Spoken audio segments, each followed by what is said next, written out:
Mayong buntag sa tanan nga nakatan-aw ni nga video karon. Ana pod ang Subanin Warriors. Wala ko naka-record gabi guys kay gabi na guys, makatugaw ta og mga nangatulog guys. Alas 2 ko ni atak gabi Dala kulba po to guys kay naipagka lisod og layout nila ang number 1. So ang buhaton na lang nato ron guys. Mag-replay ta guys. Ipakita na ko sa inyo og giunsa na ko guys. So ang pinakauna na ko ipakita guys, ang attack na ko sa ilang number 1. Si Khalil. Ang kanilang number 1 ug number 2 maora ni kay parehara maggalan guys. Siya ra gihapon I-replay na to guys. Unang banat. Unang replay kay ikaduhang banat man guys. So mo ni ang base guys. Diri ko gaagi og RC. So diri guys murag naapiki ta diri guys no. Nabugbog ang RC. Oh na kapit mamatay guys. Kapit kini mapalpak ni nga atak guys. Kay gani kay ang RC baka survive. You know. Ana gamay na kay help. Samba pud kayo kay ang RC wala namatay din ang spirit pack buhi po siya. So goods po kaya ang dagan niya kay ni adto siya sa tunga wala siya ni libot. So ang ko nakuha din niya ni mga sakit kay nga mga depensa. So na ay pagkalisod ni nga layout guys. So dito na garikon na ko guys. And kani iguno na giant arrow. Duha ka air sweeper, duha ka air defense ang nakuha. Then diya day ko niagi og dragon sa taas. Stone slammer. Then diya na tanan, kuyog na sila tanan. Then ako gibuhat diri guys. Kay naaman ang town hall sakit kayo, activate dayon ko sa warden ability. So minion friends wala pa nagamit ang ability ana. So ang queen, na-trap si queen. Sa iya ang fairness. May gani wa siya napatay sa giant cannon. So diri guys diri ko ni activate og kuan sa minion friends ability. Naaman diri ang mga defense kay diri. Nahurot man sa RC na diha ganiha. So ang RC diri na ko na siya gi recall. O tarang RC guys. So si RC mo back up siya para makuha ang multi archer tower. So goods kayo ang attack guys. So dili na siya makuha sa manulit kay naa naman ang drag dito padulong. So mo ni guys, number 1. So magkuan actually guys mukuan dayon ta kuan guys og road rider pero ground man tanan exbo. Mo ni gi drag attack na lang. RC charge. So perfect. Mo to ang ikad duha na kong attack guys.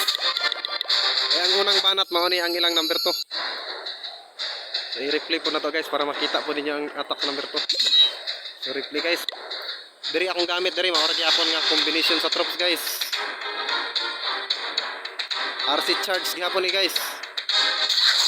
So diri ko ga indi guys. So ang air defense.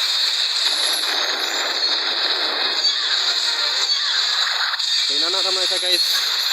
Halalayan lang jud mo na siya og invisible para kasi makuha nga value. So nakuha ang fire spitter.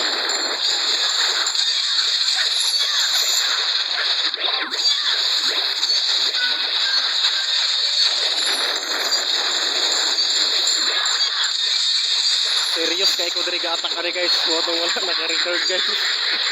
kaning attack sayo ra ni na gi-attack katong isa alas 2 dito sa Kadlawon. Ano guys, hindi na siya guys. So niya ang i-target na to niya sa giant arrow ni Queen.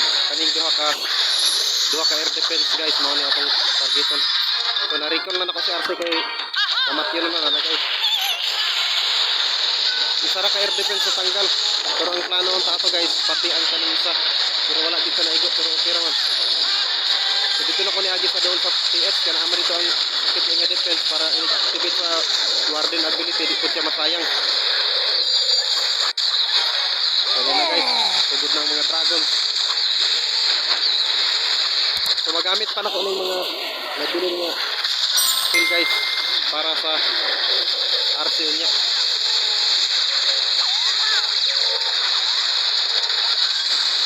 So diri na ko nibutang og RC guys, ako anang gi invisible. So patay diretso ang RC guys, nabili na ang multi-archer. Pero goods na, natanggal niya ang air defense o ang X-bow. So ang warden guys, oh. Patay na ang warden, nakuha na siya sa heritage. Puriso na, buhay pa na siya.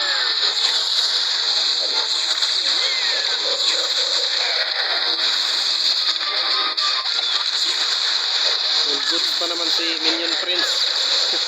Buhay pa ang Minion Prince. Full goods din si Queen, full health. So easy 3 star guys. So perfect guys. So wala pa ni sure nga mudaog jud ning awar guys, kay maayo man pud nimo attack ning kalaban. Kay pa man pud og limpihonon sa ubos kay wala pa ni attack ang mga kauban. So to guys, abangan nyo ang update ng war na ito, The Salamander. So na ini-request guys na itong tagaan.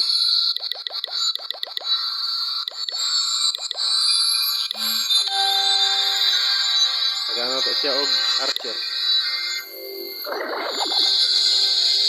So dili lang guys, kita ang update ani ato ara po ni isumpay.